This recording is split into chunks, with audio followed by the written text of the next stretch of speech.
Well, good morning, good evening, good afternoon, wherever you join us from around the world. Welcome back to Creation Conversations, where we have almost the whole team. We are devoid of John, who is not very well at the moment. He's got a bit of a respiratory disease, so do pray for him because I spoke to him about an hour and a half ago, and he didn't sound too good at all. But do keep him in your prayers. But we do have the rest of the team here, and we have our final Q&A program of the year, of the season.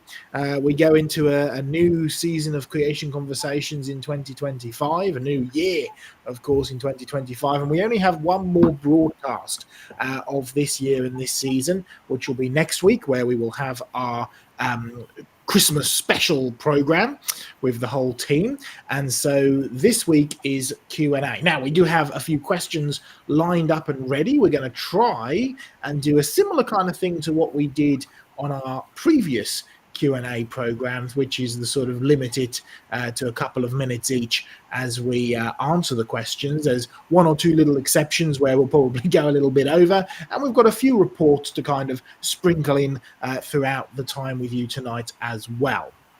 Now, do get your questions in. We do have a few questions from previous streams, and there's been quite a lot of interaction, actually, in the comment section of the videos. Not just the live stream as we go out live, you know, the live chat, but actually in the actual comments themselves after videos go up. You'll know, if you're a regular follower of the channel, that we put content up every single day, and it does kind of get taken over in the comment section by some atheists and skeptics sometimes. So we've got a few more sort of you could say challenging perhaps questions that we're going to be talking about and dealing with tonight, or perhaps comments, antagonistic comments that have come through that we're going to address. But as always, we are still live here tonight. We still have the live chat, so do put in your questions as we go as well.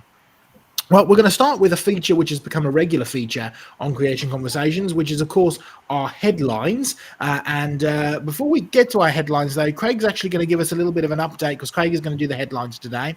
Craig's going to give us a little bit of an update as to what he's been doing over the last little while before we go into the headlines. So, Craig, over to you. Thanks, Joe. Yeah, well, it's back into full fossil hunting period for us here in Tassie. The weather's warmed up, and we've been getting out in the last few months to try and just get our fossil sites across the state and really demonstrate how Tasmania has most certainly been completely underwater. And we went out during the week again and to go to the East Coast. So there's a few gaps around the state we've still got to fill. And we went to at least 5 or 6 sites, and we found fossils at most of them. So a little video we've got here prepared that I'll get Sam to put up now, and it just gives just a very brief video, gives you an idea of what we do. Oh.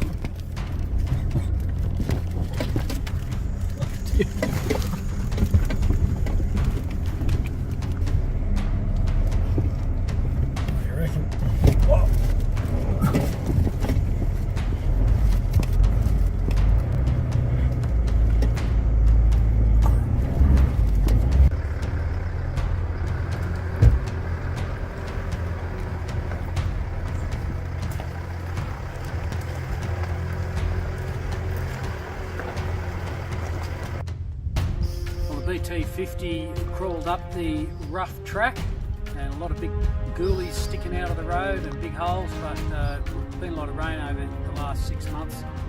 But we got up here, and we're going to go look for some fossils off the scrub down here. Hopefully there won't be any big black slippery snakes.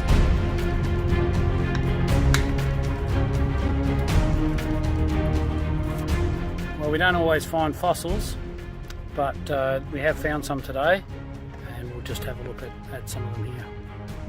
Only small, but there's little corals and little shells in there as well.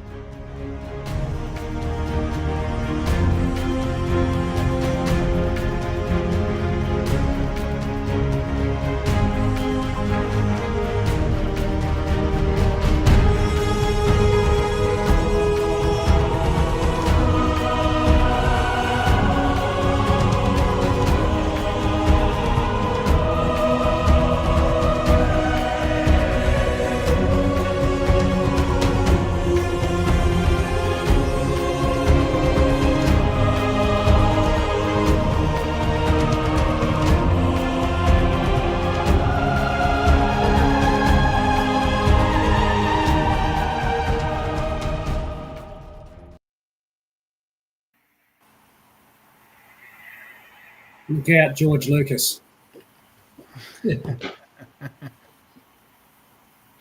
Good stuff. Right, Oh, sorry, hurry up.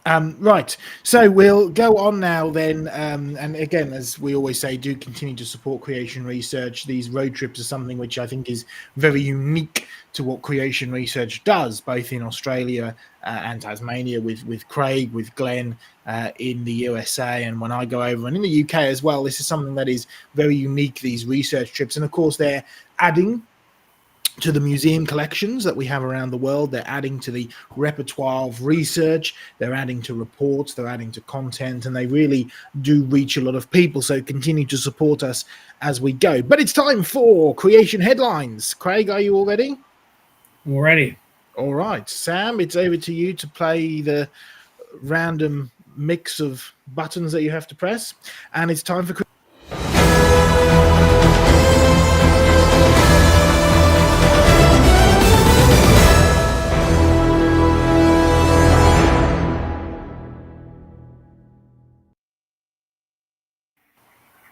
Welcome to this week's Creation Headlines. An out-of-the-world headline in Live Science News declares alien civilizations are probably killing themselves from climate change, bleak study suggests. The astrophysical study suggests that if an alien civilization's technology expands at an exponential rate, then energy laws suggest that climate change will kill all of the aliens within 1,000 years. Bleak indeed, if there ever were aliens or climate change. The suggestion that renewable energy would help the situation was rejected because of the inevitable loss of heat energy predicted by the laws of thermodynamics.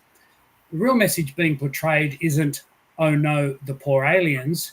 Rather, it is yet another angle at scaring humans into taking drastic climate change action. No wonder we are at threat of blackouts in Australia, one of the world's richest energy countries.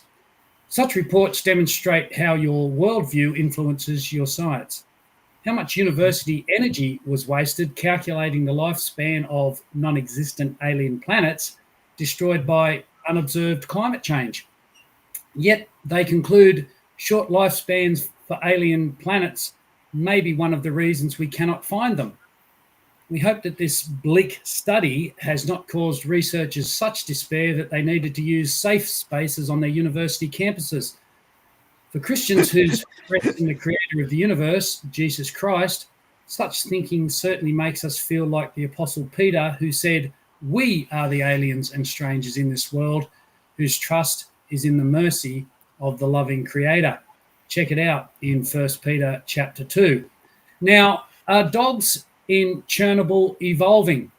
A paper in the journal Science Advances has found that dogs living in the Chernobyl nuclear disaster site have significant genetic differences to dogs outside the region, prompting the question, has nuclear radiation sped up evolution?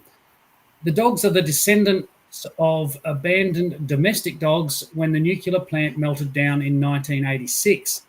Researchers admit that they cannot be sure the genetic differences are the result of radiation exposure or the result of the types of dogs that people had there before leaving. After all, many of us know a neighbour who has a mutant domestic dog. However, when you see genetic differences in dogs that are still 100% dogs and then call it evolution, it demonstrates that any change can be called evolution and be used to support the idea of penicillin pigs evolution. Clearly, no one is suggesting that we should speed up evolution and fight the extinction crisis by using nukes. And that is why the entire human population still avoids the area around Chernobyl, which is larger than the Australian Capital Territory around Canberra. We won't hold our breath waiting for the reports that Chernobyl dogs have evolved into something else. Now, scientists in the international research group called the Synthetic Yeast Genome Project have been able to synthetically engineer up to 50% of a yeast cell's genome. The team is investigating the rules for genome sequencing using complex techniques and are looking for the design laws that enable creatures to survive and thrive. Despite the fact that the scientists believe yeast, which is a single-celled fungus, to be a close relative of humans, they are a very clever bunch who can't avoid using terms like design, laws of biology, creating life, and engineering. Some of their work can be very useful to humans, but their apparent desire to manufacture new forms of life is a dangerous step. They ignore the ownership claims of the original designer, the original lawmaker, and the original engineer when they start playing with his originals. While we might praise the skill of those who redesign existing designs and who re-engineer existing structures, let us rather give praise and glory to the one who invented them in the first place. And no, yeast is not a human cousin, but Jesus Christ really did claim to be the bread of life. And that's all for creation headlines this week.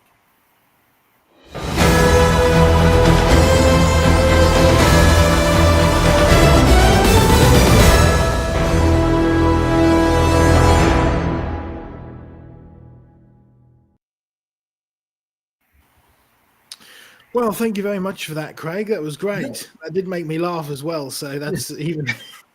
Yeah, me too. It's strange world out there, isn't it, that we live in? There we are. Anyway, we're going to dive into some questions now. We're actually going to start with a slightly longer question, which I'm going to tackle and then ask some others for comments. But it's actually a question that we had on a previous stream, and we'd actually had somebody write in a comment, and we've had somebody actually email us directly asking us for an answer. And it has to do with a question about snakes. Let's see if I can find it on the captions there. Where's it? And there we are. What did snakes eat before the fall is the question. Well, that's the question that came up on that's the exact question that came up on our YouTube channel. But the question that came into us via email was a little bit more specific. He was asking the question, what did constricting snakes eat?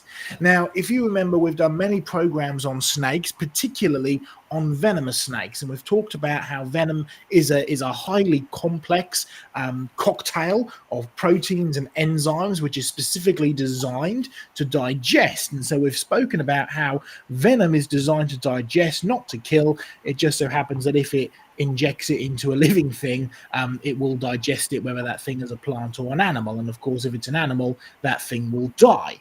And we've talked about things like natural selection. We've talked about things like climate change over the past, and how you have these creatures that end up being isolated in areas where only they can survive, particularly if you think about Australia, where there are more venomous snakes than non-venomous snakes. Most of these venomous snakes are in the more harder to live kind of places.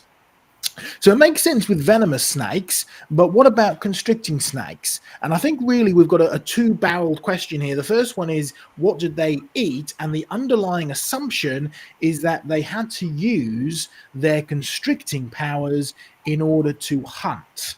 And we need to think through this a little bit more, because what we've seen, and we'll use an example from snakes, right? But what we see is oftentimes the world that we live in today is very, very different from the world that God created. And as such, the way that animals behave and also the things that animals use in order to survive may not have been, and in fact often are not, the original thing that God designed that thing for. Case in point, right? Snakes and heat sensors. Now, many snakes have pits, heat sensing pits. Both the big constricting snakes, like the pythons, have it. Of course, the pit viper famously has these heat sensing pits. And the assumption has always been that these pits, which are able to detect heat, right? The assumption is that these pits have always been used to hunt, to track down warm-blooded animals, right? However, a few years back, a paper came out that basically suggested, and there's quite a lot of strong evidence for it, that these pits were not originally designed to hunt, to be used for hunting down or tracking down animals, but were used to work out where hot and cool spaces were, because as a cold-blooded animal, you sometimes need to move to the hot space to warm up and the cool space to cool down, right? Because you can't regulate your own body temperature. So there's an example of something which, yes, it certainly has use in a fallen world for hunting and surviving, but its original purpose is something else. Its original purpose is very good. So let's move on to constricting snakes, because the underlying assumption here is that, well, why didn't surely these snakes didn't go around squeezing pumpkins in order to eat them, right? Well, number one, basic principle, Genesis chapter 1, verse 29 and 30, God only gave animals permission to eat plants.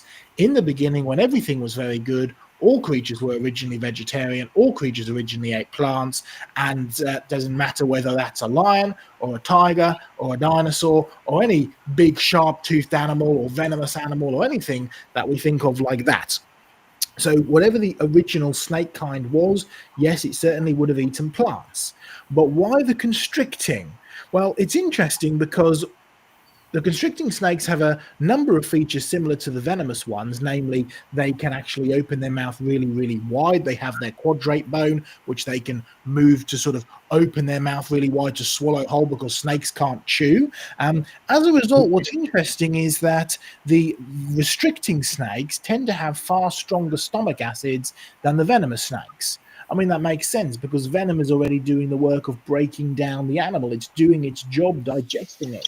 Whereas the constricting snakes, rather, don't have that pre-digestive enzyme ready to go, and so their stomach acids tend to be a lot stronger. And so they would be just as easily able to eat things like plants and fruits, particularly high protein fruits, and they have lots of footage, which is from the fauna program of snakes eating plants. So the real question here is not what did they eat, but why did they need their extremely strong muscular body in a good world? Because in today's world, they use that body to constrict, to stop the animal breathing until it passes out and then gets eaten. Well, there's a couple of quick videos that I just want to show you here. Apparently I'm muffled here, so let me see if I can change. We quickly double check and make sure that my audio is correct. You seem to be back now, fine. Which it says it just went muffled for a slight second. Just for a second, that's fine. I've just got a couple of videos here that I want to share with you. These are just on YouTube. You can go and check them out yourself. But let me just show you this one here very quickly, and it might give you a little bit of an idea as to exactly what constricting snakes use their constricting muscles for in a good world. Let's see if we can get this to play. Hopefully you can see that. Well, here's a snake. It's one of the big rock pythons. Up it goes up the tree, but look what it does when it gets about half the way. It starts, well, it's constricting for sure, but it's constricting the tree. And it's not doing it because it wants to eat the tree. It's doing it to climb the tree. It's doing it to get up nice and high. Now, if you're a snake in a good world where the majority of your food perhaps is in fruit form at the tops of the trees, then these big constricting muscles might be very, very, very useful. In fact, you can actually go one step further. If I just stop sharing this and show you another video, because there's another one which is got even more example of just how wonderful these tree climbing snakes are in terms of their muscular abilities. Here we go. Here you can see it's already sort of halfway up the tree, but just look at the technique that it uses. It's actually using the same kind of technique that it uses when it's constricting an animal, in which case part of the body will constrict and the rest of the body will come up and tuck up behind it and start to constrict from the lower end. So just see, there it is. It's wrapping its body around, almost quite mesmerizing, really.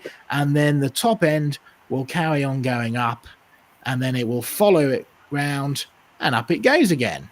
It's quite amazing, really. Now, you see, oftentimes we've said in creation research, if you want to find the answers to the questions that you have, make sure that you're asking the right questions, because if you don't, you'll never actually find the right answers. And the real question here is not so much what did constricting snakes eat, because the underlying assumption there is constricting snakes always use their constricting powers in order to get food. But the reality is there's many other uses for constricting powers. Climbing trees to get your food is one of them. And so the real underlying thing here is, in the beginning, when everything was very good, everything was good, including venom. It was designed for a good purpose, including constricting power. It was designed for a good purpose. Now, we live in a fallen world today, and in that fallen world, these good designs have gone wrong. They're being used for the wrong purposes. They're being used for things that are now bad, for killing and eating. Now, part of that is a survival thing, and part of that is the result of the curse that God has put onto the planet, and all of that is because of man's sin. So hopefully that's given everybody who asked the questions about the snakes, because we've had a flurry of questions about snakes over the last few weeks, a little bit more of an insight. Again, a reminder, go back to our YouTube, search for snakes. We've got multiple programs on venom and why did a good God make bad things and all sort of things like that. But I don't think we've dealt specifically with constricting snakes before. So any comments from the rest of the team before we move on? Just that you've creeped my wife out watching those snakes climbing trees. Sorry, Rubius. I think they're lovely things. It's mesmerising watching them go up the tree. So Actually, John Mackay has some resident pythons that live in his trees. So, yes. Yeah. I think it's just a classic example of a creature using what it's got to survive in the fallen world. And not what it was originally designed for. Right. Let's move on to some questions proper then. And let's try and set our... Is it a 2-minute timer we were going for, Craig? 3 minute, I think. 3 minute timer. 3 minute timer. Very good. Right. Okay. Well, let's go through some questions then. We've had a few questions. Craig's got the timer ready. That's great. We've got a few questions. We'll deal with one or two questions that we've had come through previously. And in particular, there's a question about light there, Sam, for Glenn. Glenn is going to deal with this question about light. So you are on a 3-minute timer, and there is the question. And your time starts once I've finished speaking at the question. Anyway, how could God make light on day 1 when the sun and the moon were created on day 4? Well, it's easy for him to make it. I think the question is, how could there be light without a sun? And Ruby, turn the lights on. But I have light, right? Oh, wait a minute. I have light. There are many different sources of electromagnetic radiation besides the sun. Oh, yes, we got lights back on in here. And so this question comes up sometimes about, well, how can there be light without the sun? Well, Jesus is the creator, and if you have a problem with the first day of creation, you know we're going to have a new heaven and a new earth. And what do we know about that new heaven and new earth? Well, we go to Revelation chapter 21. It says, and the city has no need of the sun or the moon to shine upon it, for the glory of God has illuminated it, and its lamp is the Lamb, and the nations shall walk by its light. And the kings of the earth shall bring their glory into it, and in the daytime, for there shall be no night there.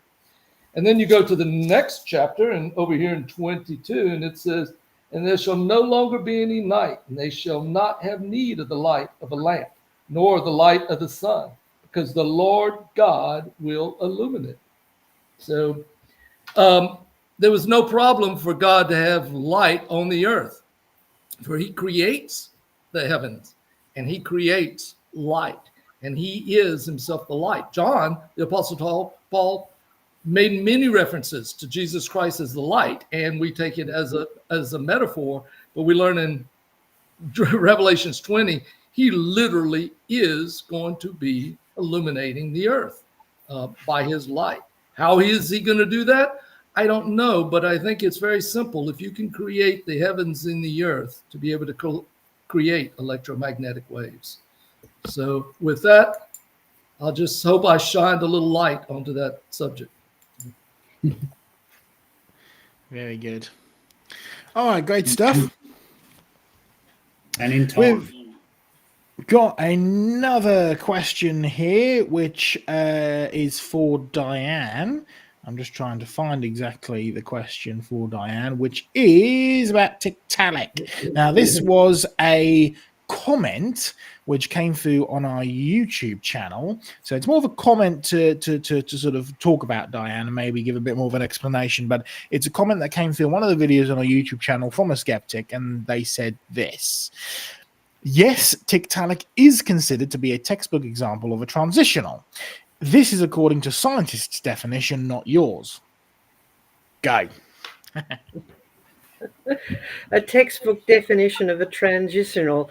Well, by transitional form, they mean something that is changing from one type of creature into another. Now, for all of you fossil people, and this goes for the rest of the panel here, fossils cannot prove transitional forms because transition is an active term. In order to prove that something transitions from one thing to another, you actually have to see it change. And you can't do that with fossils because they're dead and buried, and we dig them up and they're dead. So they're not doing anything. Transition is an active process. Now, Tiktaalik is a fossil that was dug up, and it's actually only half a creature, or even less than half a creature. It's head and neck and parts of some forelimbs, or possibly four fins, because there are some bones there, and depending on who you read, they could be fins, they could be parts of limbs. So this creature was considered to be a fish evolving into a land creature. The reason it was considered to be a transitional form is because of the evolutionary age that it was given. Now, if you would like the details of that with a very good diagram, we have an answer to it on the Ask John Mackay site. Just go to that and look up Tiktaalik, and you'll find a clear explanation of where it fits into the supposed evolutionary timetable. But the fossil itself is obviously an extinct creature. We don't have anything that looks like this. We only have part of it, so we don't know what the back end of it looked like, whether it had fins or limbs or whatever. But there is no evidence that this was a creature evolving into something else. It's just an extinct creature that we no longer have.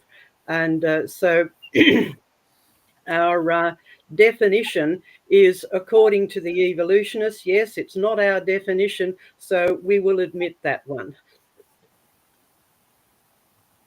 How do we go for time, Craig? Yeah, still had 40 seconds, Diane. Oh, Well done. oh well, This is what we waffled on. like. We're banging them out. That's great. That's great. Yes.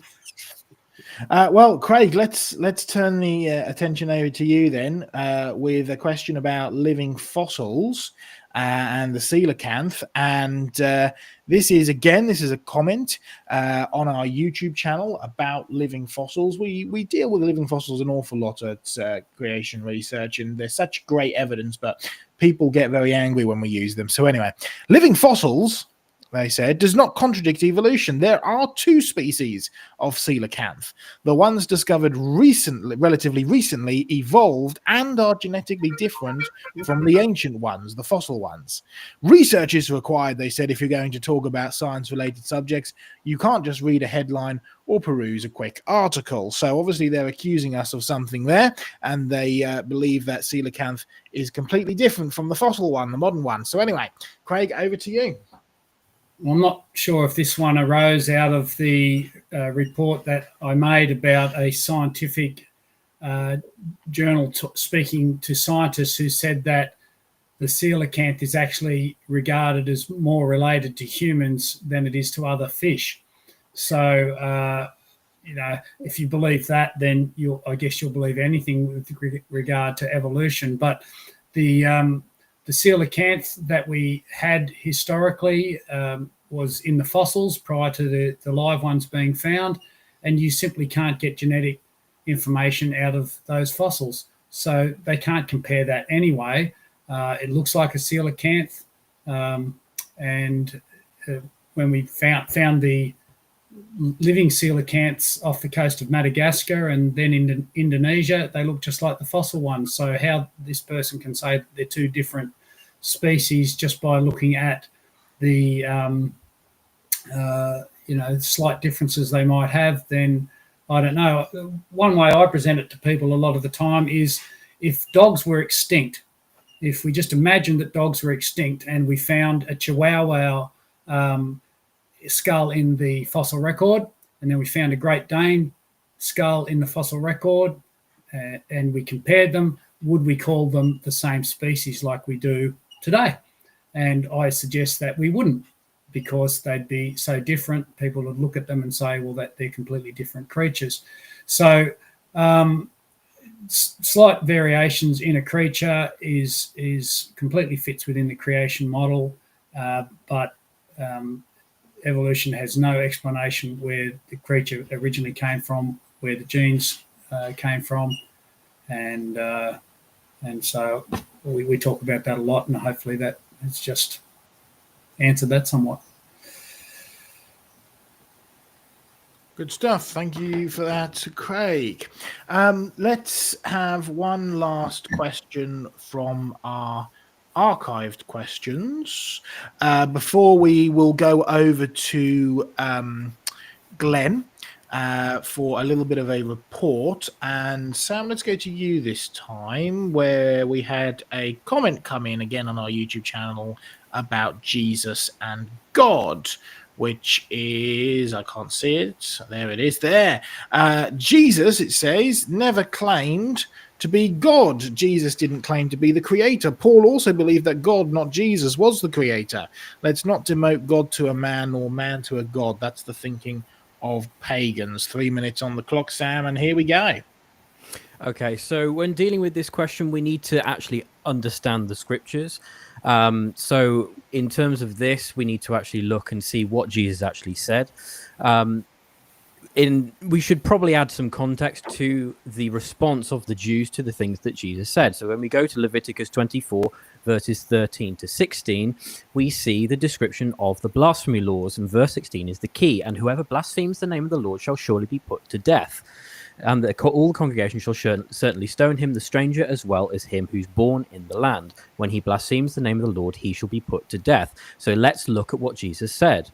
Matthew 9, verses 1 to 8, it says, in verse 2, then behold, they brought to him a paralytic laying on a bed. When Jesus saw their faith, he said to the paralytic, Son, be of good cheer, your sins are forgiven you.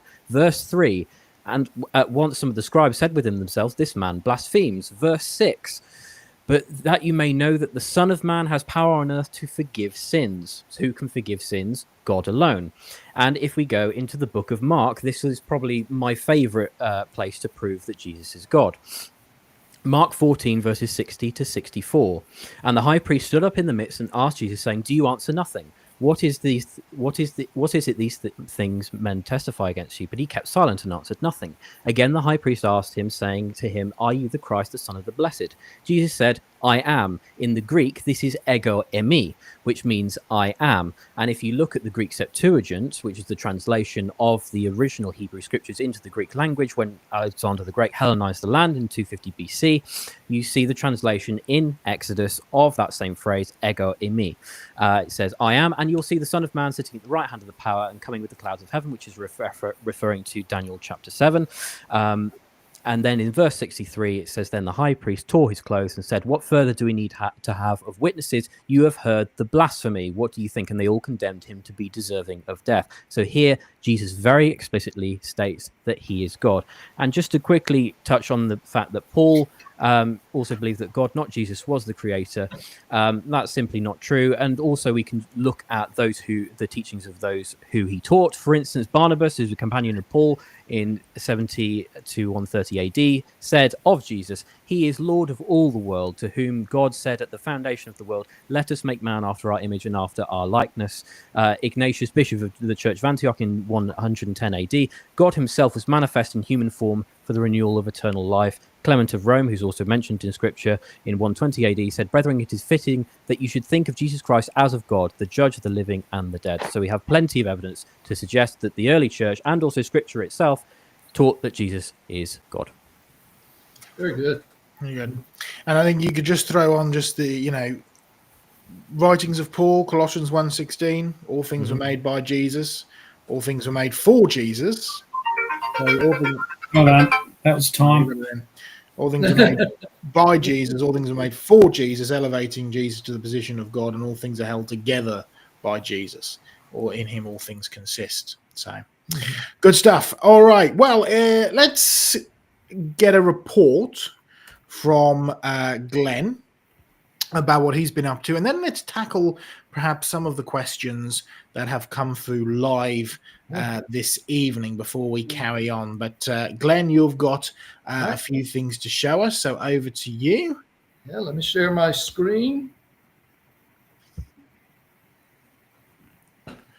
Let's see, where is it? I think this is it. Nothing's come up on our end yet. Oh, that looks good. Oh, wait a minute. There we are. We're good. All right. So just going to start with. You need to reshare that, Glenn, because we're just seeing your we're not seeing your full screen. Yeah. Well, you're not. No, we're just seeing the edited page, the editing page rather.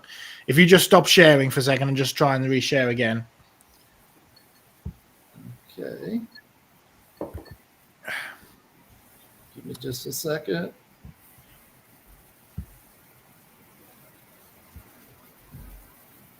Did I call up the wrong one? Is that the problem? No, it was the right one, but you just need to make sure you're in full screen before you share the screen. All right. Is it showing? Yeah, there you go. That's good. Okay. All right. So, yes, I was just going to let everyone know what we were doing last weekend. We took the Creation Station out and put it in the Jamestown Christmas parade. We did this last year, but with Joe's suggestion, we added some live dinosaurs. We got some of the youth to get into costumes, and they had a great time. The theme was the storybook Christmas. So we set up our little inflatable T-Rex as coming out of a book, which was sitting up on top of the Jeep.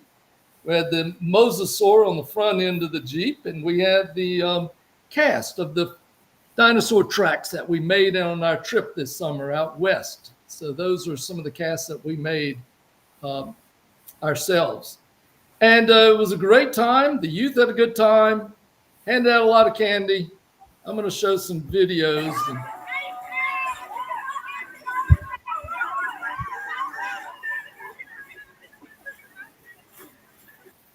And our Creation Station shows the truth of God's word as they go by. Merry Christmas, guys! Joyce, you did right. Merry Christmas! Merry Christmas! Watch out for the dinosaurs, they bite. All right, let me show you one more. Let's see if I can get Glenn, you've stopped sharing your screen. We can't see that anymore. You can't see the screen? No, you've stopped sharing it. Okay. Well, let's go back just to me then. And I'll tell you that we got a second place award for the second best in the commercial category. So it was a great time. It was a great advertisement for the creation research, and very well received. I wish I'd have showed you the video. I guess it quit. Where the little kids are going, dinosaurs, dinosaurs. So they enjoyed it. That's it. Good stuff. Well, it's again, we were supposed to in the UK. We were supposed to have our Christmas parade in Oswestry, but it got cancelled because of the weather. But something that I commented on about the number of Christian groups that were in the parade is something that you noticed, Glenn, and something that you noticed, Craig, and they were very different. So you want to just briefly comment on the parades and the Christian influences? Well, our trailer has got signage, as you saw, wrapped all the way around it. And on one side, it's talking about the creation. And then on the other side, it's talking about God's judgment with the flood.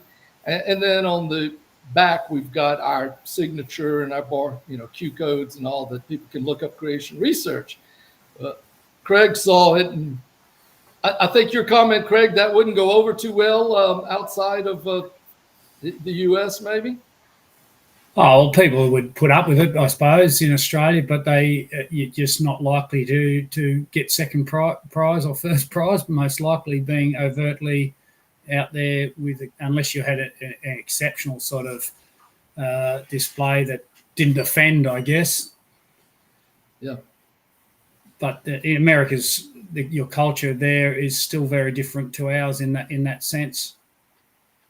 Yeah, and here it was, very well received. We had adults coming up and asking us about the fossil footprints and about the mosasaur head on the hood, and so this is something that people would see it and really be curious about. Where I understand other areas they may be turned off by it. No, good stuff. Let's carry on then with a few questions. We've got a little report from Diane to come up a little bit later, but let's carry on with some questions. And Sam, let's do some thank yous to kick things off, because I know we've got a few of those.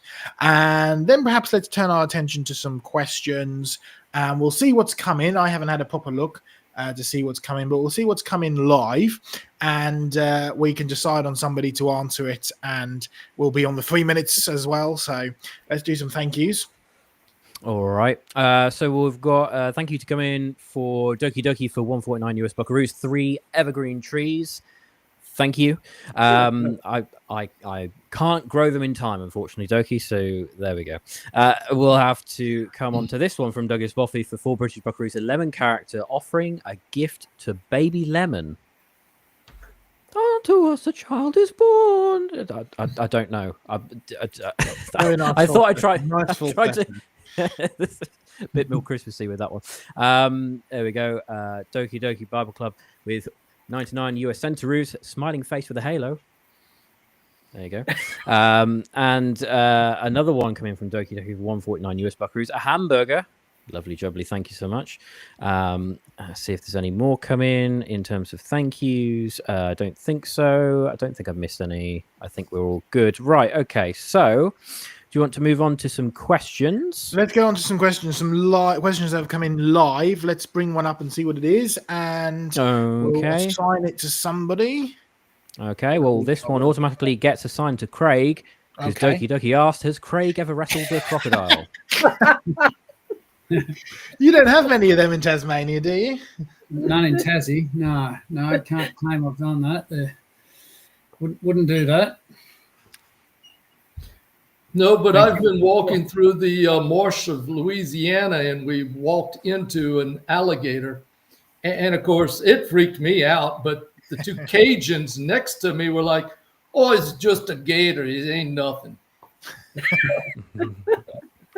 I've wrestled a crocodile, but in fairness, it was only about that big. So, you know, it's not. I almost wrestled one in the swamps, didn't we? I almost got one in an alligator in the swamp. Almost. I've watched Steve Irwin wrestle many a crocodile. I don't know if that there counts. You go. That's yeah. Yes. We had one that was like a blow up one in the pool, and I have wrestled that. I suppose. Well, there you go. That's kind of the same thing, isn't it? There you go. Yeah, we'll go with that. All right. Anyway.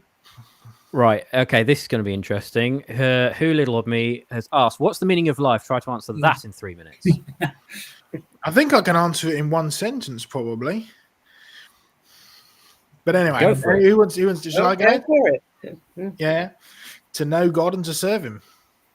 Love it. Yeah.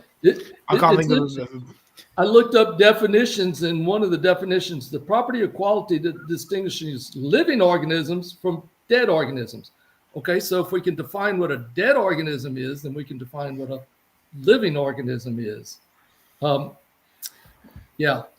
defining life. I remember doing a theology class on trying to define when someone is dead. And it gets very complex to be able to define technically from a legal standpoint when something is dead, because your body keeps living. Joe, I think you nailed it. God defines life in a different way. And the Bible says life is in the blood. And we're spiritual beings, so we have an eternal life that goes on living, even after this body is, as mine is doing, it's dying. It's given to corruption. So. And we see that as well in Jesus himself, going back to the question that Sam talked about earlier. One of the other places where it talks about Jesus being God, of course, famously, John chapter 1, where we read that not only is the Word, who is Jesus, the creator, but in the Word, who is Jesus, is life. So all life stems back to him. And so all meaning of life is found in Jesus Christ as well, by that very definition. So, I mean, maybe Diane, maybe you want to comment just briefly from a biology perspective. Obviously, we could talk about, what biologically means life, but would you agree that there's something more to life than just biology? Oh, yes, indeed. The question is about the meaning of life. Well, the meaning of anything is given by the one who created it. So the ultimate meaning of life is to actually know the Creator and have a relationship with Him, just as the meaning of anything that's made gets its meaning from the one who made it. So always start with the Creator who gave life first, and then you'll understand the meaning of life. And the definition of life is something a bit different. Yes, it is biology, but in terms of human life, human beings are body, soul, and spirit. And so you cannot define a human being unless you take all of those things into account. And the soul and the spirit come from God. And even the biology was made by God. So the meaning of life is in the Creator and knowing Him. Unless you're Douglas Adams, in which case the answer to life, the universe, and everything is 42. 42, yeah. Which is 6 times 7. So 6 is the number of human beings. Yeah. 7 is the perfect number. We're not too far off of this. He's closer than we perhaps realised. Good stuff. I saw a question earlier about apologetics. Yes, Sam. this Is one that here. there? Yeah, from Who'd like Doki. to What challenge this one? I'll do it. Go for it. Doki asks, why do many churches shy away from apologetics? Simply put, because it comes from two folds. One is a lack of adequate teaching being done within the church, and two is lack of time. In order to do proper apologetics and teach people properly about apologetics requires a lot of effort and a lot of dedication. Most likely people will need to set up some form of after church class about apologetics, or even certain people will have to take it on themselves, as I have done, in terms of learning outside of the everyday day-to-day sort of bits and pieces. So shying away from apologetics is something that I wish we would see more and more people doing. There is a desperate need within the entirety of Christendom to have more and more apologists. There are many very, very good apologists online, which give out their teaching for free, and you can find that teaching yourself. And I highly encourage anyone to take this challenge on themselves and to learn these things so you can defend the faith. My favorite Bible verse, which sums this up perfectly, is 1 Peter 3:15, where if anyone asks you for the hope that for the reason of the hope that lies within you, do so with gentleness and respect, or this variation of that.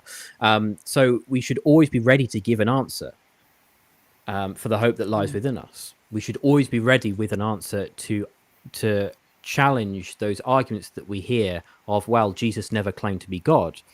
That answer that I gave earlier is a textbook example as to why apologetics is so important, because you get questions like this all the time. I wish we lived, and there are cultures that apologetics is not as important because they recognize and know and see firsthand that God's word is true, and they have a hunger for the Bible. We have friends that are in the ministry of Project Bible Runners, of just getting God's word out there. But in so many of our cultures, our ministry is to convince people for the need to read the Bible because it's true. That's why apologetics is so important, showing them the scriptures point to Jesus Christ and who he is, and giving them the tools to defend the hope that's in them. Yeah. It's unfortunate that our ministry is necessary, but it is. We do have to be wary. As important as apologetics is, we're an apologetics ministry in one sense, but we need to make sure that the apologetics is being used for a reason. The reason is, of course, is to lead people to Jesus Christ. Yeah. It's to present the gospel. Apologetics is, I think this is the example that Ray Comfort used when he was on our show. It's the wiggling worm at the end of the hook. You've got to make sure that the hook is there. If you're just doing apologetics and getting into arguments, what you're doing is you're standing at the shore and you're throwing worms out to the fish, right? You need to make sure that the worm is on a hook and that you actually present people with the gospel. So apologetics is vital, but it needs to be presented hand in hand with the gospel and for the purposes of the gospel as well. Well, that the Greek word in that 1 Peter passage that Sam shared to give an answer is apologia, which is where we get apologetics from. So always be ready with your apologetics to give an answer for the hope that you have. Yeah, and that's why we do what we do. Absolutely. Great stuff. There was a question as well, Sam, that came in as well about apes and feet. Maybe Diane, I'm going to assign that one to Diane, if you want to bring that one up. Yeah. Where are we? Here we are. Why can't I grasp a branch with my foot like an ape? Diane, 3 minutes on the clock. 3 minutes on this one. Yeah, 3 minutes on the clock.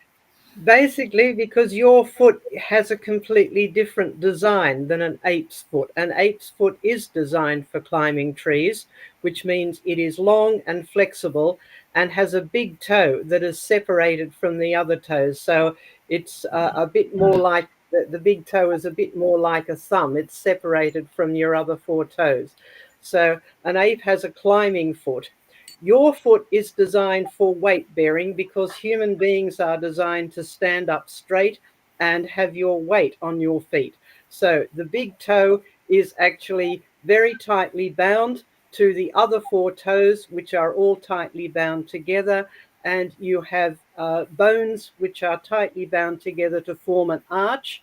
And we know from architecture, arches are very strong structures.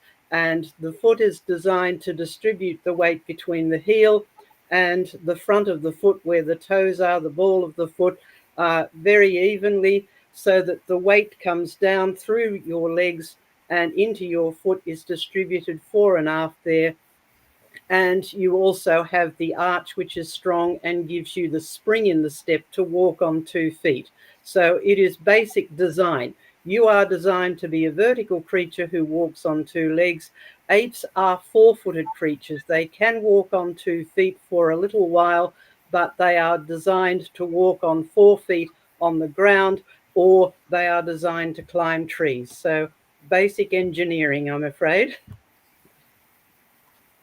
Good stuff. Well That's absolutely brilliant. Excellent. Great stuff. Thank you for that. Okay, let's have a little look. Let's see what else we've got in our questions.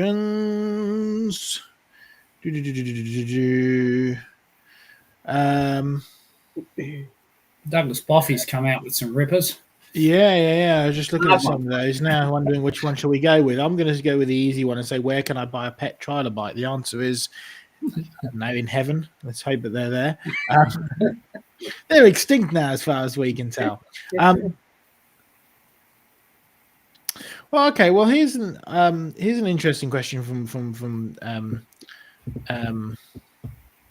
hold on, where's it gone? It's just disappeared. So, Joe, people do have pet rocks, so they ought to be able to buy a pet. That's true, actually, yes. You can get a pet rock. So buy one from Creation Research and a fossil one from Creation Research and make it your pet rock.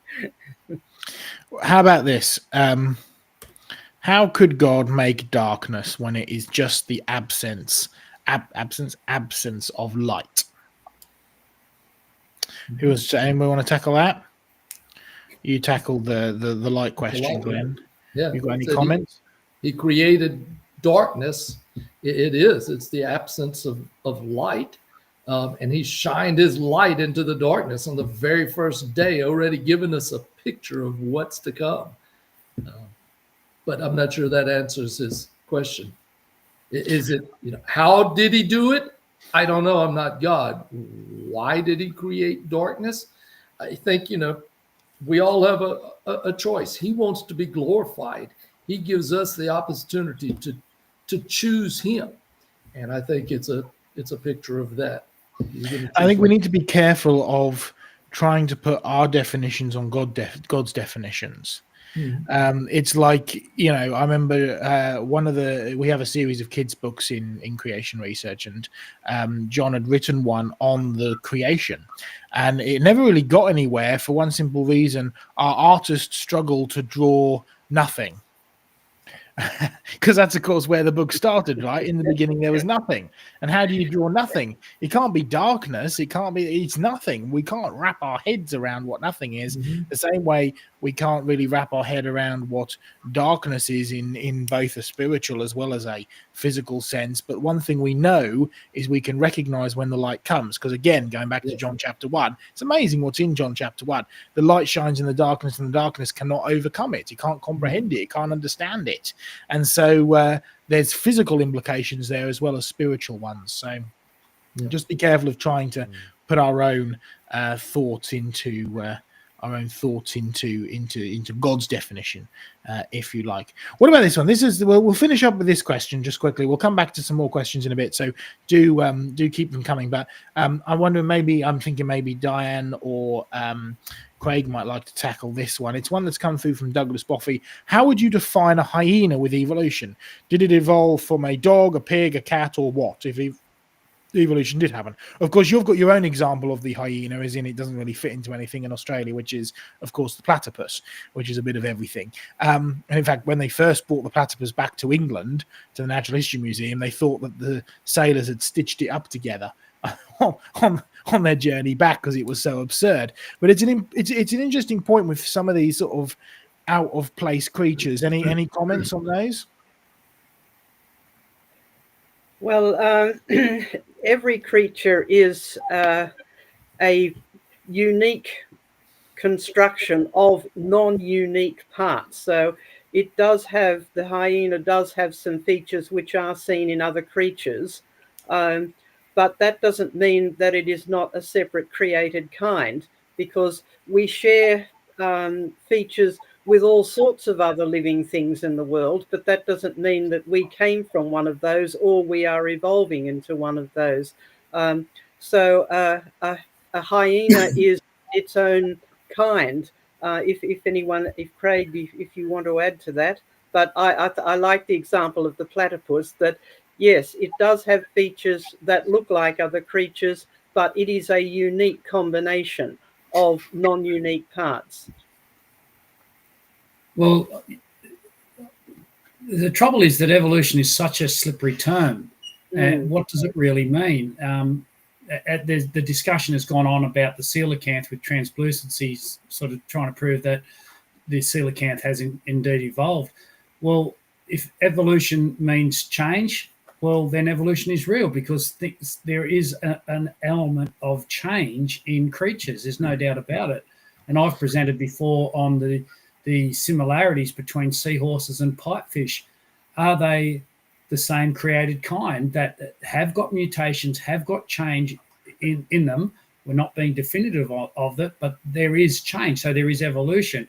But evolution as a broader concept is suggesting that the change is unlimited, that you can go from basically stardust to human beings. So where do you draw the line? And with the coelacanth issue, just because you call something a different genus doesn't mean it's a different created kind. And drawing conclusions of the amount of change that can happen in a creature, making it evolving, and that evolution then continues unabated to eventually create some other creature. Well, even if you believe in the millions of years and the process of evolution, then the fossilized coelacanth is still called a coelacanth in the coelacanth group, and the modern one, Latimeria, is still a coelacanth. So even if you want to say it's 400 million years, a coelacanth is a coelacanth. It hasn't gone into anything else. It's still within its created kind.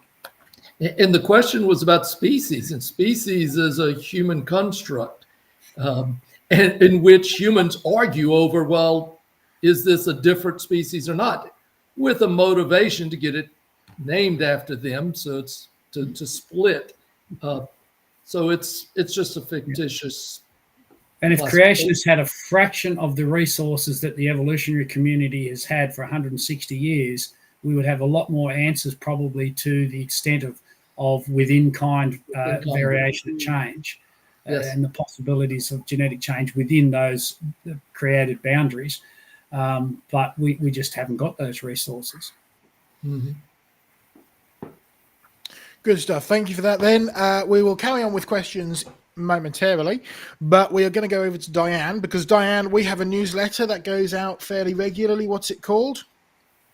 Well, it's called Creation Research News. It's our email newsletter, which you can get for free, good price, by signing up on our main website, and it will come up. It will come out every few weeks. It varies a bit depending on what other activities are going on in the work at the moment.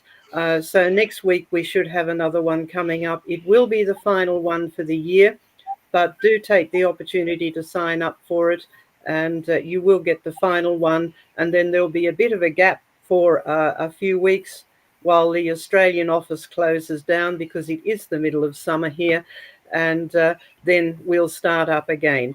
And so if we could go to my slides. We'll bring your I've- slides up. And in the newsletter Yeah. as well, the great thing about the newsletter is that it's not just about creation research activities, which of course it does report on, but it's also about trawling through and going through the scientific literature, looking for so-called evidence of evolution or indeed creation, and actually reporting on it from a creation perspective. So you've got a few examples of this for us from the upcoming newsletter for us tonight, Diane. So it's over to you for Creation Research News.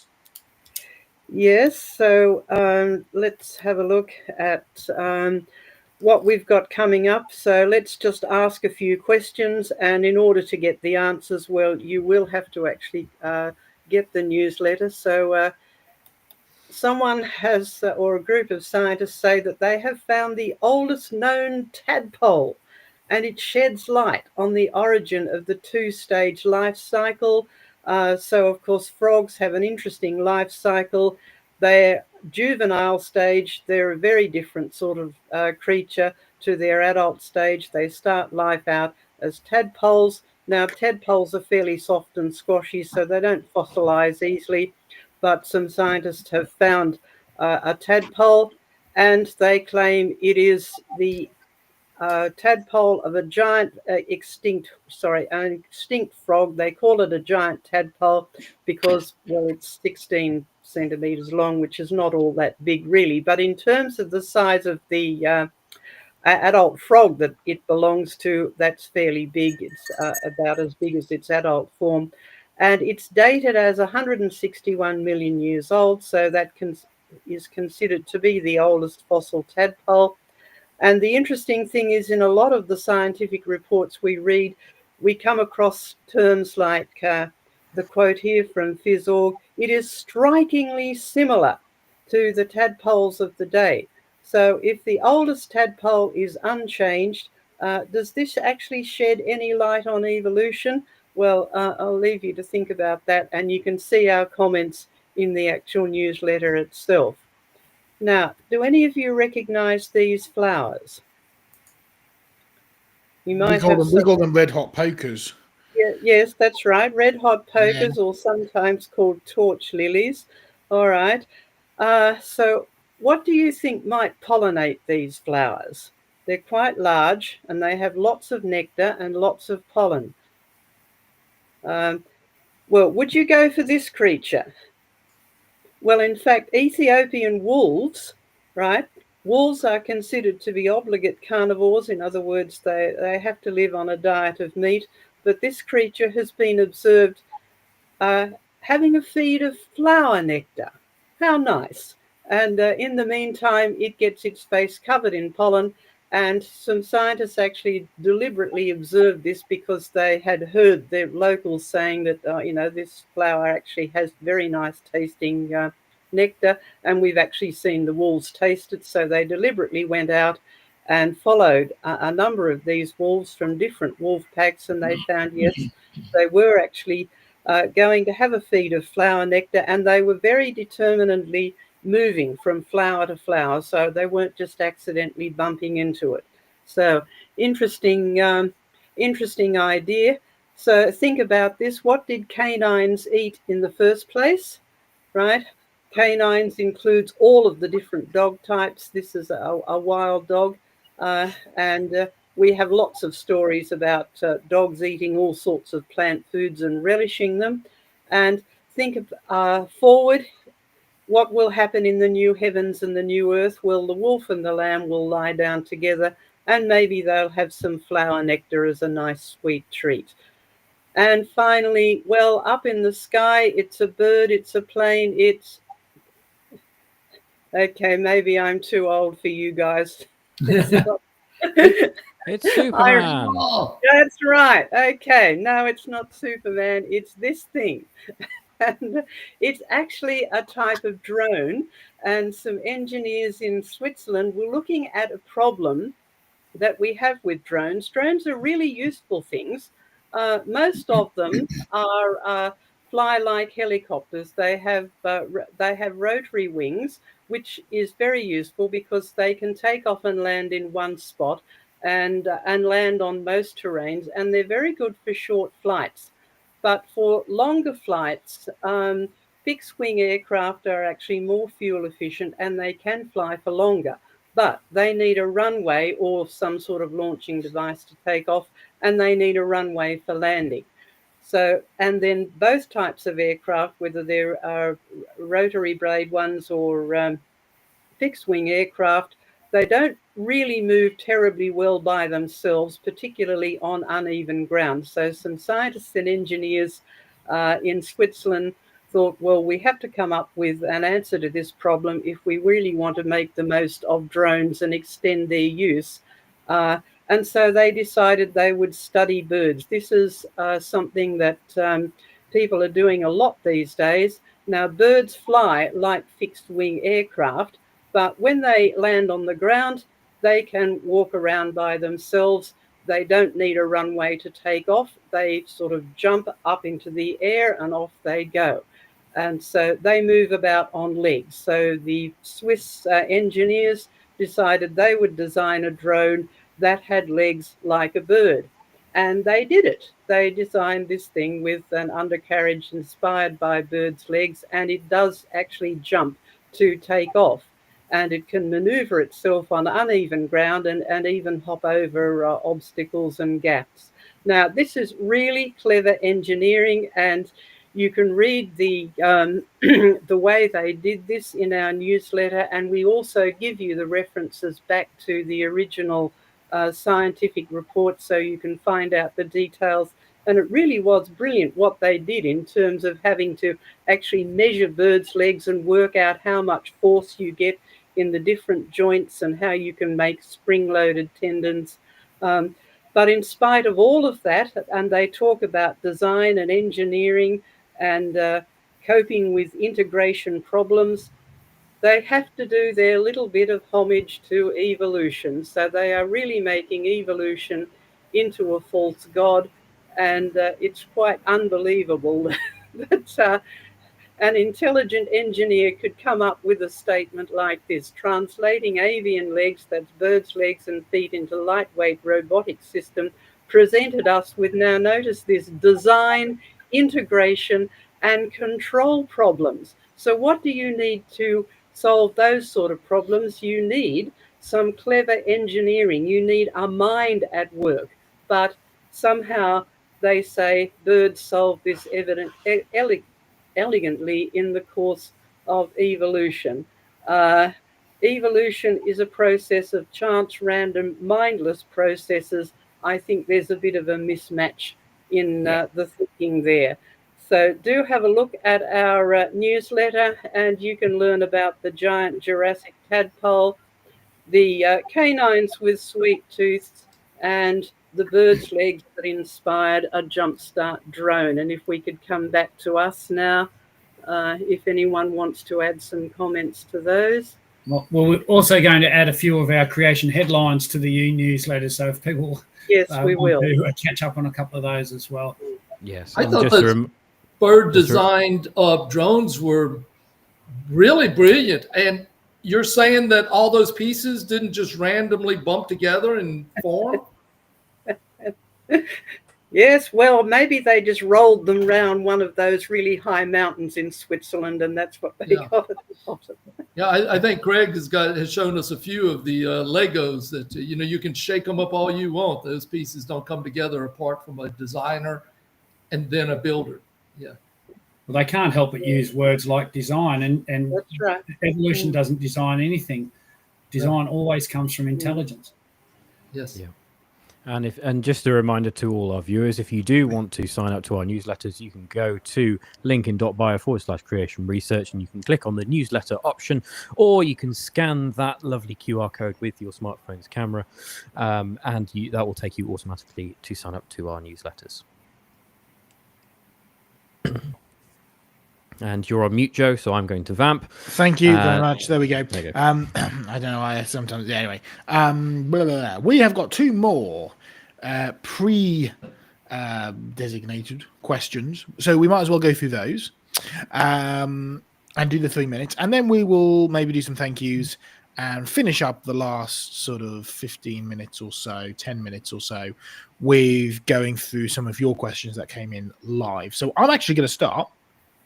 So if you want to have the timer there and ready, but just as a quick little precursor, this question was on a comment on a video that I had done about dinosaur bones, and I had talked about how this was a real dinosaur bone, and I had talked about how it couldn't be millions of years old because of the soft tissue inside. And this is what the comment said. This man, yours truly, is confused. He doesn't seem to know what a fossil is. We've never found a dinosaur bone. All right, let's go. 3 minutes on the clock. Well, the only thing I can think that he's thinking of here is this idea, the classic idea, that dinosaur bones are not actually dinosaur bones because, of course, they have been turned to stone. It's a common misnomer that fossil means turned to stone. It doesn't. Fossil means to be dug up. It means in a hole. Okay, it's as simple as that. And you've got many different ways of producing a fossil. You can indeed turn something to stone. That's called petrification, like the petrified trees. Or you can remove all of the creature and just leave a cast behind, a mold, like some of the trilobites, for instance. Or you can remove all of the soft squidgy stuff but leave the original shell, like many of our ammonites. But when it comes to dinosaur bones, it is quite interesting because the process that preserves the dinosaur bones is permineralization, literally permeated with minerals. Now, bone is very porous. Think about your honeycomb structure in your femur, right, where your blood cells are made. But even the really dense bone, the skin of the bone, the outer bone, even the really dense part is still full of microscopic pores and holes. It is still very porous. And so if you bury that bone in the right conditions, then you actually get minerals permeating that bone, encasing and entrapping that bone and all of its porous material. Now, what you end up with is a bone that is certainly heavier. It's certainly got a lot more minerals in it, but it is indeed the original bone. It is a bone that has been permeated with minerals, permineralization. Now, we know that this can happen very quickly because we have lots of examples of very quickly permineralized things. Fossil teddy bears, for one of them. We've talked about that before, right? But we know it can be a quick process. We also know that it's more about a process and less about time, because if you have too much time, it'll destroy your bones. But the reason why we can go into these bones and we can extract soft tissue, right? The technical term is original biomolecules, is because the bone is still there. Yes, it's permeated with minerals, encased and encapsulated in minerals, but the original bone is still there. So when we drill into the bone, we collect a sample, mineral and bone, get rid of the mineral through an acid, digest the bone, leave the organics, test the organics. Yes, we find all sorts, including collagen and even sequenceable collagen, which is quite remarkable. And of course, the same point that I made in the video stands.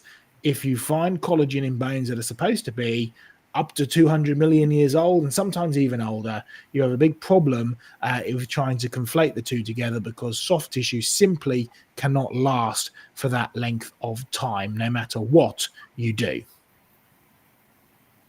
Oh, there, I didn't even see that. 10 seconds, excellent. All finished. Happy days. Well, hopefully, I mean, it genuinely is one of the more confusing things. People get confused over what a fossil is all the time and whether it's real bone or not. So hopefully that's cleared some stuff up for you. There's one more question here. Where are we here? Maybe this is one for you, Diane, in the 3 minutes, or Craig, or anybody, in fact. But it's a question that we actually had in the live stream last week, I believe, which is this one here. Are millions of years needed to explain the great variety in the animal kingdom? Remember last week we did adaptation and that kind of stuff. So are millions of years needed to explain the great variety in the animal kingdom? Who wants to? Okay, Sam's answered it. Excellent. Who wants to tackle it with a little bit more explanation? Well, I think even secular scientists agree that, the Ice Age, they would say that it was 11,000 years ago. Simulations that creationists have done said that it was about, about 4,000 years ago, within about 500 years of the flood. And yet you see the diversification of all these animals to, from elephants to woolly mammoths, mastodons, and yet they're all the same animal. But it doesn't take long to diversify. How long does it take to develop a new breed of dog? Now it's a different creature, but it's still a dog. It's all the same species, but it doesn't take long. In our history, we as humans we have diversified from plants very rapidly, which is a form of speciation, adaptation. It doesn't take long.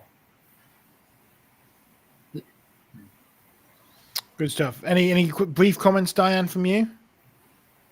Well, billions of years won't explain anything. Charles Darwin believed that, in fact, he insisted that you needed this time, and that's why he was a disciple of Lyell. He said that if you don't believe in Lyell's millions of years, well, you might as well forget about it. But he is assuming that time alone can somehow create new types of creatures, new living forms, new organs, new structures, and time cannot do that. So billions of years is irrelevant. What is needed to create new things is intelligent, clever manipulation of substances that are already there. So time alone cannot create anything new. So you can have as many millions of years as you like, but our observations with time are that we're going from complex to simple. We're losing things. Yes, mutations do happen. All they produce is variation or genetic loss, which means loss of structures, loss of organs, loss of body functions. So our observations of time are complex to simple. The belief in simple to complex over millions of years is purely a faith position. Yeah.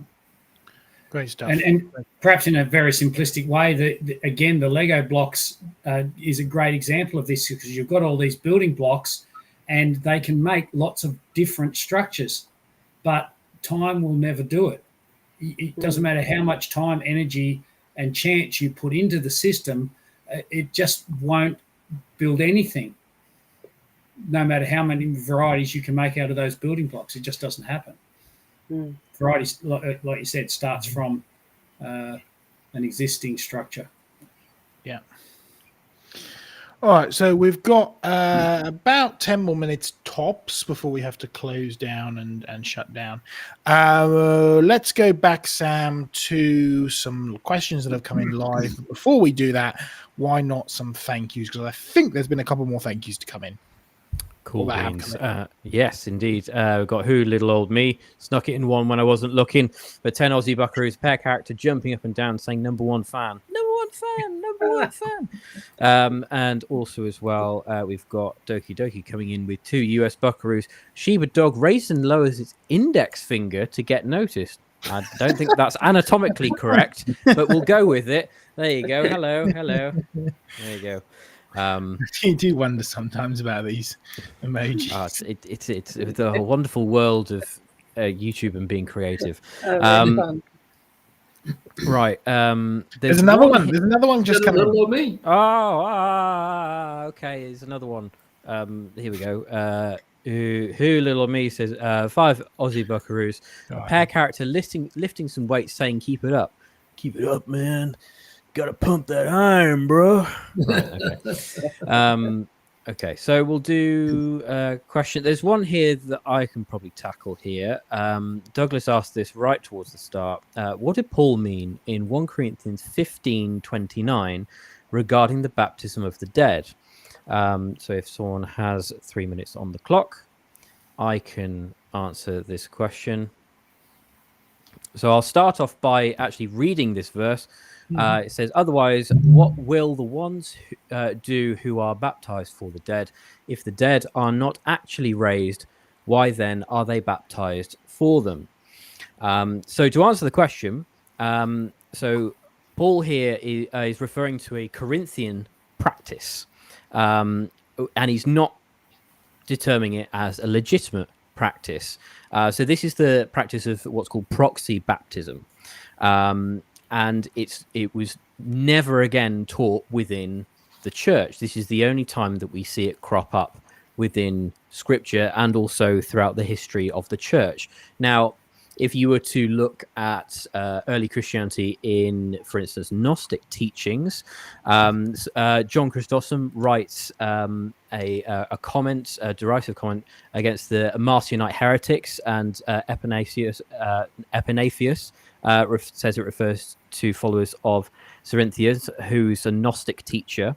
However, this could have been a practice that the Corinthians invented on their own, as people who were brought over from Judaism over into Christianity brought over certain Jewish traditions, such as people performing a practice of, if someone died before being purified, there was sort of a ceremonial ritual that would take place to purify someone from in the ceremonial uncleanliness.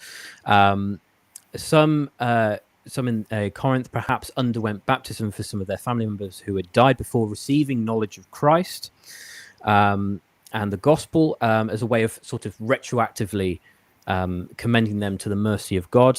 So whatever happened within Corinth, the practice was never heard of again, apart from some of the early church fathers mentioning it in some of the early Gnostic sects. But St. Paul's reference here, right? Paul's reference does not refer to it as he approves of it. He's only using it to show that the Corinthians, how all their life and practice up to now have presupposed the final resurrection. It's talking about the final resurrection, the coming of the coming Christ. And that's basically my answer. That's very good. We have to just be slightly wary of the fact that many times, particularly in the Corinthians, Paul is replying to what appears to be questions that the Corinthian church had asked him. And we don't know what those questions were. So we have to be a little bit, okay, well, what's the context in it? And oftentimes we can be tempted to run off down a rabbit hole as to something, but we've got to make sure that whatever it's saying is consistent with the rest of the gospel and the rest of Paul's teachings. So there's a good answer there, Sam. There's another thank you that's just cropped up. Maybe we'll leave the thank yous to the end to see if anything else comes up. But let's ask ourselves another question. What else have we got? This one comes in from Deep Waters. Can Ron Wyatt's discovery of Noah's Ark be verified? Who has identified the petrified wood and structure there? If I can comment on that just very briefly, because I know a little bit of the history there. First of all, let me prephrase this by saying that I do not believe that Ron Wyatt was a fraud in the sense of he was deliberately trying to mislead people. However, not everything that Ron Wyatt claimed to have found, in fact, unfortunately, most things that Ron Wyatt claimed to have found have been unable to be verified, or if they have been verified, they've been shown to be false. Now, part of this is because many times Ron Wyatt claimed to have found stuff that could not be verified or could not go back and be checked. Thankfully, the Noah's Ark was one of the things that did have people go and verify it, including people like John Baumgartner, who is quite well known in the creation community as a geophysicist, and a number of others as well. Now, John knew Ron Wyatt personally. John Mackay knew Ron Wyatt. Ron Wyatt sent samples to John, and I believe I'm correct in saying that the samples that were sent to John certainly were petrified wood. Now, just because they're petrified wood doesn't tell you anything about whether or not it was from Noah's Ark. It also doesn't explain how the wood from Noah's Ark got petrified in the first place, right? The structure that Ron Wyatt claimed to have found has been visited by multiple geologists and multiple geophysicists, and it is effectively a basalt structure. There's no evidence that it was a timber structure at all. There's no evidence from the geophysical scans or anything that's gone on there that it is actually part of Noah's Ark or anything like that. And in fact, contextually, if you read the rest of the scripture, it doesn't even fit the location for Noah's Ark very well either. So there's a huge amount of issues with Ron Wyatt's, particularly Ark Discovery and some of the other ones, including chariot wheels at the bottom of the Red Sea and many other things. It's important to recognize that as creation scientists, we need to apply the science thing quite strongly and stringently, as in science needs to be provable, it needs to be testable, and needs to be repeatable. Okay, you need to experiment on things, you need to redo those experiments, and you need to verify those experiments and discoveries. And if you go off and claim you found something without letting anybody else know so that they can go and verify it, as unfortunately was the case with many of Ron Wyatt's things, you're not necessarily doing archaeology or science very well. And so many of the things that Ron Wyatt claimed to have found were simply unverified and can't really be used as evidence. And the ones which were verified, like the Ark discovery, has been shown to just be natural phenomena or otherwise. I think that's a fair summary. And if some of the ancient records of the Ark, some of which we've reported, the Babylonians, what they said about it, that it could be seen, the beams of wood, and Josephus has said that the bitumen was being collected by people and made into amulets. They're quite historical records. Well, if that's true, then it wasn't petrified. Yeah. And Shogiwa is very correct. Baumgartner has distanced himself from anything to do with Ron Wyatt, and that happened because of the Ark site. Baumgartner, was very impressed and very keen on the Ark site.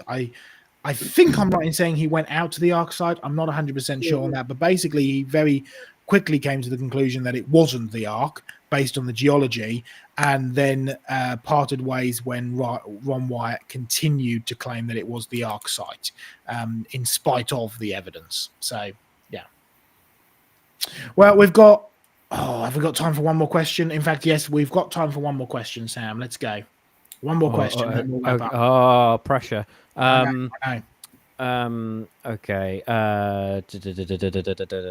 This is a quick one. We might be able to squeeze two in. Is Pluto a real planet? Depends on your definition of a planet. It's a good time to call out the fact that man's definitions are not necessarily God's definitions. Now, does God consider Pluto a planet? Well, planet is a man definition anyway, so I don't know. God certainly created Pluto because God created all things. In fact, we can go one step further. Jesus made all things. Now, Pluto certainly goes around the sun. Does that make it a planet? Well, it depends on your own definition of it. And of course, humans have semi-democratically decided that Pluto isn't a planet. But anyway, I still like to think of Pluto as a planet, and the important thing to know is that all of the heavens declare the glory of God, planet or otherwise, and Pluto is included in that. Any other comments? Well, the word planet just means moving star, so it's a moving object up in the sky that reflects some light so that we can see it. So just depends on how you want to define it. Yeah, and it was headed up by what's his name, Neil deGrasse Tyson. Yes, a number of others, and I think it's fair what their definition was. Pluto didn't really fit with the rest of the planets, particularly in terms of their definition. But you've got to remember it's man's definition of what these things are, and that's good. You know, science is constantly redefining and rethinking and rechanging. The important thing is that all the heavens, including Pluto, declares the glory of God. Sam, last chance for thank yous. All right. Well, we've got a thank you coming in from Doki Doki for $1.99 US Buckaroos. Thanks, written on top of a purple heart, and followed it up with this comment saying, "Thank you for your hard work and service. in 2024. No, thank you. And I think it would be good to say thank you to every one of our viewers across this year, because without you, we wouldn't be able to do what we do, which is why we do rely on your support. But, fundamentally, you guys make these live streams possible. In terms of your questions, in terms of your engagement, and things like that. So we really do appreciate you guys tuning in every week. I know sometimes it's a bit difficult, but we do really, really do appreciate it, even though we may not say it every single week. If we did say that every single week, it'd probably get a bit tiresome. But it's worth pointing out that we do appreciate you guys tuning in. Yeah. And next week we celebrate Christmas. Next week we celebrate Christmas. We will be back again with our Christmas special next week, so do join us for that. We will then be taking a break for 2 or 3 weeks where we'll start up again in the new year. Look out for updates about that. And we are possibly revamping a little bit of Creation Conversations in terms of timings and when we're doing stuff. So we've been sort of warning you about this for quite a while, that we're sort of rethinking some things, and we've kind of thought, well, we'll carry on to the end of the season, keep it simple, but we may be changing a few things up, so keep an eye out for some updates about that coming forward. Other than that, have a very blessed week. Goodbye, God bless, and we will see you next week for our Christmas special before we all have a little bit of a break. So catch you later, folks. See you later. Good night.